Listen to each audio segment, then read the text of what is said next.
Imaginen la escena. El paraíso está perdido. Abel el justo yace muerto en el campo, asesinado por su propio hermano. Caín, marcado y maldito, es desterrado a vagar por la tierra.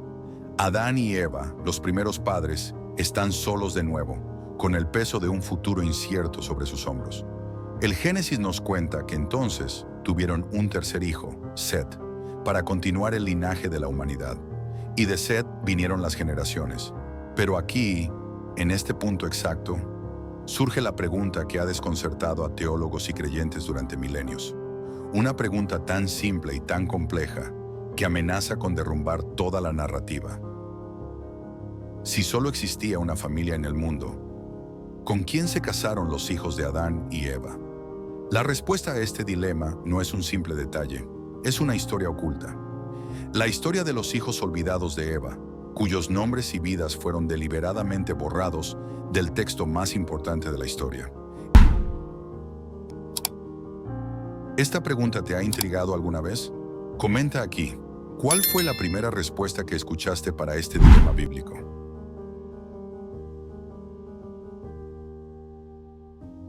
La respuesta, o más bien la primera pista, se esconde a plena vista, en un versículo del Génesis que la mayoría de la gente pasa por alto. Génesis capítulo 5, versículo 4. Después de hablar del nacimiento de Set, el texto dice: «Y fueron los días de Adán después de que engendró a Set, 800 años, y engendró hijos e hijas». Ahí está, escrito en el texto canónico. La Biblia admite, sin lugar a dudas, que Adán y Eva tuvieron más hijos, tuvieron hijas, pero entonces, el silencio. El texto nunca las nombra, nunca cuenta sus historias, se convierten en fantasmas en su propia genealogía. ¿Por qué? ¿Por qué el Génesis mencionaría su existencia para luego borrarlas de la historia? Para encontrar sus nombres, debemos abrir los libros que la Iglesia no quiso que leyéramos. Comparte este video si no conocías este versículo clave, porque el libro prohibido de los jubileos no solo les da un nombre, sino que detalla con quién se casó cada hermano.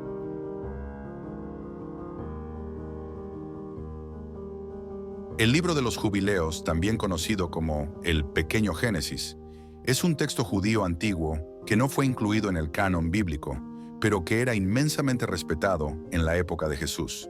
Y este libro llena los silencios del Génesis con un detalle asombroso.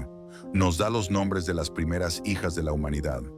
La primera hija de Eva, nacida después de Caín, se llamaba Awan, y la hija nacida después de Set se llamaba Asura. Y el libro va más allá. Nos cuenta la genealogía prohibida. Dice que en el tercer jubileo Caín tomó a su hermana Awan como esposa, y ella le dio un hijo, Enoc. Años más tarde, Set tomó a su propia hermana, Asura, como esposa. El misterio está resuelto. Los hijos de Adán se casaron con sus hermanas. La respuesta es tan simple como incómoda. El libro de los jubileos no tiene reparos en detallar lo que el Génesis prefiere callar: el incesto fundacional de la humanidad. La respuesta es el incesto. ¿Te resulta una solución lógica o perturbadora? Comenta tu opinión, porque la forma en que las tradiciones antiguas justificaban este acto es tan fascinante como la revelación misma.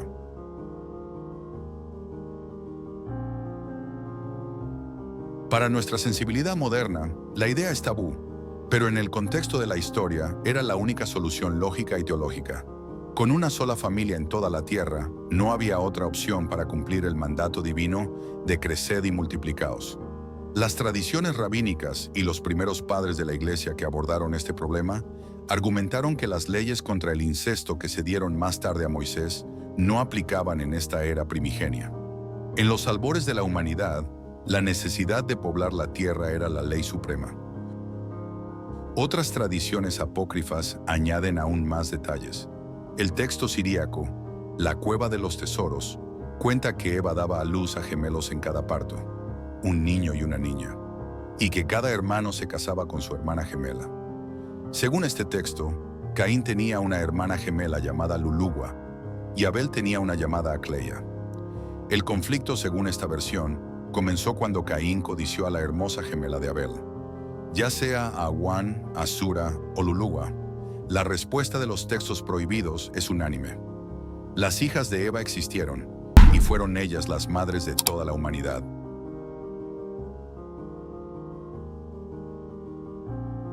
Y esto nos lleva de vuelta a la pregunta más profunda. ¿Por qué el Génesis las silenció? ¿Por qué Awan y Asura, las madres de naciones, fueron borradas de la historia oficial? La respuesta probable reside en el propósito del propio texto. El Génesis no es una biografía familiar completa, es una genealogía patriarcal. Su objetivo principal era trazar una línea directa de descendencia masculina, desde Adán hasta Abraham y los patriarcas de Israel. En esta estructura, las mujeres, incluso las fundadoras, eran a menudo consideradas secundarias para la narrativa principal. Al omitir los detalles del matrimonio entre hermanos, los autores del Génesis también evitaron abordar de frente el incómodo problema del incesto, manteniendo una narrativa más limpia y menos controvertida. Pero al hacerlo, sacrificaron la mitad de la historia. Las hijas de Eva se convirtieron en las primeras de una larga lista de mujeres, cuyas contribuciones y existencias fueron minimizadas o borradas por los cronistas de la historia. Su historia, recuperada de los libros prohibidos, nos recuerda una verdad crucial. La narrativa oficial nunca es la historia completa. Y a veces, para encontrar a las madres olvidadas de la humanidad, debemos buscar en las páginas que nos dijeron que no leyéramos. La historia de las hijas de Eva nos muestra que hay todo un universo en los silencios de la Biblia.